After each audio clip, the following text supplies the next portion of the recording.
Hello students, welcome to the class. और आज हम डिस्कस करेंगे कूलम्ब्स लॉ को, ठीक है।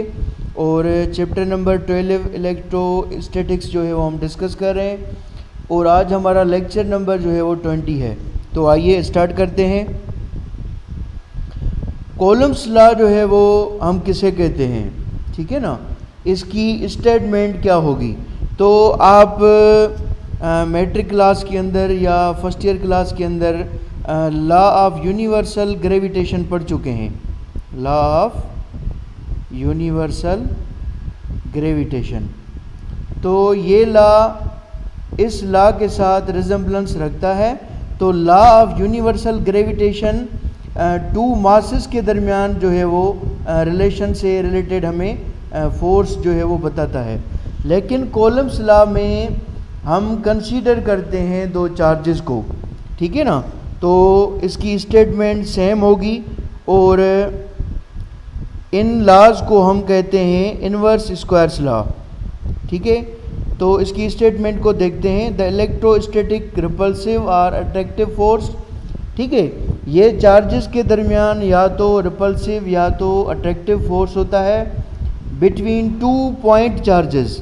यहाँ पे जो हम चार्जेस कंसीडर करते हैं वो होती हैं पॉइंट चार्जेस। तो पॉइंट चार्जेस एक्चुअली हम रेस्ट के अंदर जो हैं वो कंसीडर करते हैं। Is directly proportional to the product of the magnitude of the charges and inversely proportional to the square of the distance between them. Means दो चार्जेस के दरमियान जो फोर्स होगी, सपोज कर लीजिए मैं यहाँ पे एक चार्ज कंसीडर करता हूँ दैट इज़ Q1, और यहाँ पे भी मैं एक चार्ज कंसीडर करता हूँ suppose that is the Q2, और इनके दरमियान जो डिस्टेंस है दैट इज़ R, ठीक है। डिस्टेंस को हम यहाँ पे R से रिप्रेजेंट करते हैं। तो इनका जो फोर्स होगा वो डायरेक्टली जो है वो रिलेटेड होगा इनकी प्रोडक्ट के, the product of the charges, ठीक है। और ये फोर्स जो है वो इन्वर्सली रिलेटेड होगा square of the distance between them, square of the distance between them.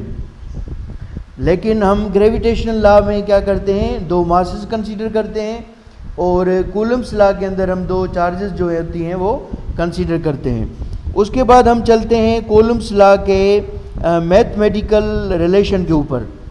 तो इसका जो है वो सिंपल होता है मैथमेटिकल रिलेशन। तो फर्स्ट हम क्या लिखेंगे कि आपका जो फोर्स होता है कूलम्ब्स लॉ के अंदर वो डायरेक्टली रिलेटेड होता है the product of the charges Q1 and Q2। अच्छा, यहाँ पे Q1 क्या होगी मैं लिख देता हूँ आपके ताकि आप समझ जाएं। जो आपकी Q1 होगी ये होगी आपकी फर्स्ट चार्ज जो आपने रखी हुई है, ठीक है, फर्स्ट चार्ज। उसके अलावा जो Q2 है ये आपकी हो जाएगी सेकंड चार्ज, क्योंकि यहाँ पे आपकी दो चार्जेस के दरमियान जो है वो फोर्स मालूम किया जा रहा है, ठीक है। तो ये आपकी इक्वेशन जो है वो 1 हो जाएगी। उसके बाद आपका जो कूलम्ब्स लॉ के अंदर फोर्स होता है वो एक्चुअली इन्वर्सली प्रोपोर्शनल होता है square of the distance between them के, ठीक है। तो यहाँ पे इन्वर्स रिलेशन है तो हमने 1/r² जो है वो यहाँ पे लिखा है। तो ये आपकी इक्वेशन हो जाएगी सेकंड। उसके बाद अगर आप दोनों इक्वेशंस को कंबाइन करें या कंपेयर भी कह सकते हैं, कंपेयर करेंगे, comparing equation 1 and 2, comparing equation 1 and 2। तो जब आप दोनों इक्वेशंस को कंपेयर करेंगे तो जो आपकी इक्वेशन बन जाएगी यहाँ पे वो बन जाएगी कि F is directly proportional to Q1 Q2 and inversely proportional to R², ठीक है। उसके बाद आपको पता है कि जब भी हम किसी लॉ को सॉल्व करते हैं उसको एक एक्चुअल जो है वो फार्मूला के अंदर कन्वर्ट करते हैं, तो हम डायरेक्ट प्रोपोर्शन की साइन को क्या करते हैं, रिमूव करते हैं और हम कांस्टेंट जो है वो यूज़ करते हैं। तो यहाँ पे कॉलम्स जो है वो कांस्टेंट हम लगाएंगे और कूलम्स कांस्टेंट की रिप्रेजेंटेशन कैपिटल के से होती है। तो यहाँ पे आपकी जो इक्वेशन अरेंज हो जाएगी वो हो जाएगी एफ इक्वल हो जाएगा के Q1 Q2 by the R square. ठीक है, अब यहाँ पे जो आपका के है, ठीक है ना, इसको हम कहते हैं कूलम्स कांस्टेंट। ठीक है, और इसकी जो है वो एक फिक्स जो है वो हमारे पास वैल्यू होती है, और इसकी जो वैल्यू होती है वो होती है आपकी ऑलमोस्ट, आप लिख लें के कांस्टेंट, कूलम्स कांस्टेंट मैं यहाँ पे लिखता हूँ, कूलम्स कांस्टेंट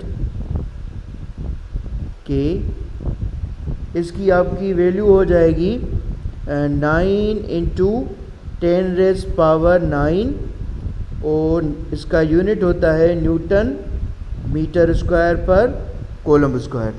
ठीक है, उसके अलावा जो आपका कांस्टेंट के होता है ये इक्वल होता है 1/4πε0 के। ठीक है ना, के कांस्टेंट जो होता है वो आपका इक्वल होता है 1/4πε0 के। ठीक है, अब यहाँ पे ε0 की भी जो वैल्यू है वो भी मैं आपको बता रहा हूँ। ठीक है, तो उसके अलावा यहाँ पे जो आपका यूनिट है ये लिखा होगा न्यूटन मीटर स्क्वायर पर कूलम स्क्वायर।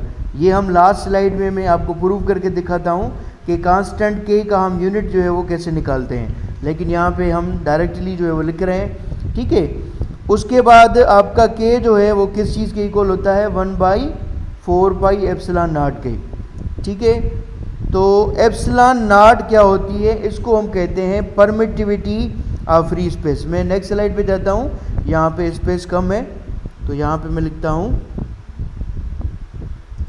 के आपकी इक्वल हो गई 1/4πε0 के। ठीक है, और यहाँ पे जो आपका ε0 होता है ये, इसको हम कहते हैं परमिटिविटी ऑफ फ्री स्पेस,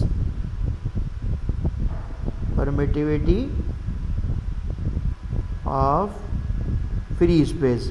इसका मतलब ये होता है, अगर मैं सिंपली आपको बताऊं, कि आप चार्जेस का जो फोर्स डिटरमाइन कर रहे हैं वहाँ पे आपके पास जो मीडियम होता है वो आप कौन सा जो है वो कंसीडर कर रहे हैं। तो इसकी वैल्यू फिक्स होती है क्योंकि आपके पास कुछ मीडियम्स क्या होते हैं, इलेक्ट्रिक होते हैं, जहाँ पे चार्जेस का फोर्स जो है वो कंडीशन डिफरेंट होती है, और कुछ आपके जो मीडियम्स होते हैं वो होते हैं डाइलेक्ट्रिक। तो इन दोनों के अंदर आपकी जो फोर्स होती है वो थोड़ी बहुत क्या होती है, चेंज होती है। ठीक है, उसके बाद है ε0 का जो होता है वो वैल्यू क्या होता है। ठीक है, तो ε0 का आपका वैल्यू होता है, that is also the constant value 8.85 into 10⁻⁻12 coulomb square पर newton into the metre square. ठीक है, तो ε0 का जो यूनिट होता है वो होता है कूलम स्क्वायर पर न्यूटन इंटू मीटर स्क्वायर। ये भी मैं लास्ट स्लाइड में आपको प्रूव करके दिखाता हूँ कि ε0 का जो है वो वैल्यू किस तरीके से हम डिटरमाइन करते हैं। ठीक है, उसके अलावा आपका यहाँ पे पीछे में जाता हूँ, कूलम्स लॉ का फार्मूला जो होता है वो हम दो फॉर्म्स में लिखते हैं। तो पीछे में जाता हूँ स्लाइड पे। ठीक है, तो एक तो आपका फार्मूला कूलम्स लॉ का जस्ट ये होता है कि आप F इक्वल टू लिखते हैं के Q1 Q2 by the R square. ठीक है, उसके बाद आपको पता है यहाँ पे वैल्यू लिखी गई है, यहाँ पे दैट इज़ के इक्वल है 1/4πε0। तो अगर यहाँ पे आप के की वैल्यू पुट करेंगे तो कूलम्स लॉ का फार्मूला आपका रीअरेंज हो जाएगा 1/4πε0 into the Q1 Q2 by the R square. तो ये दोनों ही फार्मूलाज आपके जो होते हैं उनको हम कूलम्स लॉ के अंदर यूज़ करते हैं। ये दोनों फार्मूलाज आप जो हैं वो नोट कर लें। ठीक है, मैं नेक्स्ट जो है वो स्लाइड पे जाता हूँ। उसके बाद है the unit of Coulomb's constant के। ठीक है ना, तो कूलम्स कांस्टेंट के का हम यूनिट जो है वो किस तरीके से जो है वो डिटरमाइन करते हैं। तो अगर हम कूलम्स लॉ के फार्मूला की बात करें तो वो हमने पिछली स्लाइड के अंदर डिटरमाइन किया था, तो वो इक्वल था, F इक्वल होता है के Q1 Q2 by the R square के। और यहाँ पे आपको पता है यहाँ पे हम 1 कंसीडर कर सकते हैं। तो अगर आप बाय क्रॉस मल्टीप्लिकेशन करवाएं तो F इंटू आर स्क्वायर जो है वो हो जाएगा, और उसके साथ साथ आपकी दूसरी साइड पे हो जाएगा के Q1 एंड Q2। ठीक है, अगर यहाँ पे आप k की वैल्यू डिटरमाइन करते हैं तो Q1 एंड Q2 ये यहाँ पे आके क्या करेगा, इस साइड पे डिवाइड करेगा। तो आपकी इक्वेशन कुछ इस तरीके से हो जाएगी, F into R square divided by the Q1 Q2, और ये इक्वल हो जाएगा कूलम्स कांस्टेंट k के। ठीक है, अब आपको पता है यहाँ पे ऊपर क्या है, फोर्स है, तो फोर्स की यूनिट क्या होती है, न्यूटन। उसके बाद है आर स्क्वायर, तो सिंगल आर के लिए हम क्या डिस्टेंस है, m यूज़ करते हैं, तो यहाँ पे आर स्क्वायर है तो हम क्या यूज़ करेंगे, m स्क्वायर। उसके बाद डिवाइडेड बाय दी चार्ज का यूनिट, हमने जो है वो प्रीवियस लेक्चर में पढ़ा था, चार्ज का यूनिट होता है कूलम। तो यहाँ पे Q1 एंड Q2 दो चार्जेस हैं, तो क्या हो जाएगा, कूलम स्क्वायर इक्वल हो जाएगा कांस्टेंट के। ठीक है, तो यहाँ पे आप देख सकते हैं इसका यूनिट हमने ड्राइव कर लिया है। तो के कांस्टेंट का, कूलम्स कांस्टेंट का जो यूनिट होगा वो इक्वल होगा न्यूटन इंटू मीटर स्क्वायर पर दी कूलम स्क्वायर। ठीक है, उसके बाद हम नेक्स्ट स्लाइड पे जाते हैं। उसके बाद है यूनिट ऑफ एप्सिलॉन नॉट, जो है वो हम किस तरीके से डिटरमाइन करेंगे। एप्सिलॉन नॉट जो है वो आपकी, उसका यूनिट जो है वो मैंने प्रीवियस स्लाइड में लिखा था, मैंने जब कांस्टेंट वैल्यू लिखा था, लेकिन हम इसका डिटरमाइन किस तरीके से करेंगे। ठीक है, तो आपको पता है कूलम्स लॉ में हम जो फार्मूला पढ़ते हैं वो आपका इक्वल होता है, F इक्वल होता है 1/4 pi epsilon naught into the Q1 Q2 by the R square. आपको पता है 1 के साथ अगर हम इसको मल्टीप्लाई करें तो आपका सेम जो है वो क्या हो जाएगा, हम इस तरीके से लिख सकते हैं Q1 Q2 and divided by the 4 pi epsilon naught into the R square. ठीक है, तो यहाँ पे हम बाई क्रॉस मल्टीप्लिकेशन करवा सकते हैं, BCM मैं शॉर्टली लिख रहा हूँ। तो जब आप इसकी BCM करवाएंगे तो आपकी इक्वेशन हो जाएगी F into 4 pi epsilon naught into R square, और यहाँ पे आपका हो जाएगा Q1 Q2। ठीक है, अब यहाँ पे आप देख सकते हैं हमें वैल्यू डिटरमाइन करनी है एप्सिलॉन नॉट की। तो जितने भी रिमेनिंग टर्म्स हैं आपकी उस साइड पे क्या करेंगे, डिवाइड करेंगे। तो हम इस इक्वेशन को इस पैटर्न से लिख सकते हैं। ठीक है ना, तो एप्सिलॉन नॉट आपकी इक्वल हो जाएगी Q1 Q2 आपका यहाँ पे सेम रहेगा, और F into 4 pi R square यहाँ पे आ जाएगा। ठीक है, अगर हम इनके यूनिट निकालते हैं तो यहाँ पे आप देख सकते हैं 4 पाई क्या है, आपका एक कांस्टेंट वैल्यू है। तो फिज़िक्स में आपको पता है कांस्टेंट वैल्यू का यूनिट हम जो है वो नहीं होता, तो जितने हमारे यूनिट्स हैं हम जस्ट उनके जो हैं वो यूनिट्स निकालेंगे। तो एप्सिलॉन नॉट इक्वल हो जाएगा Q1 Q2 upon F into R square. तो एप्सिलॉन नॉट का वैल्यू आपका हो जाएगा, Q1 Q2 क्या है, हमारी चार्जेस हैं, तो यहाँ पे हो जाएगा ऊपर कूलम स्क्वायर। फोर्स का यूनिट होता है newton into the metre square. तो यहाँ पे आप देख सकते हैं एप्सिलॉन नॉट का जो हमने यूनिट निकाला है दैट इज़ कूलम स्क्वायर पर newton into the metre square. तो आज का हमारा ये लेक्चर बहुत ही सिंपल था।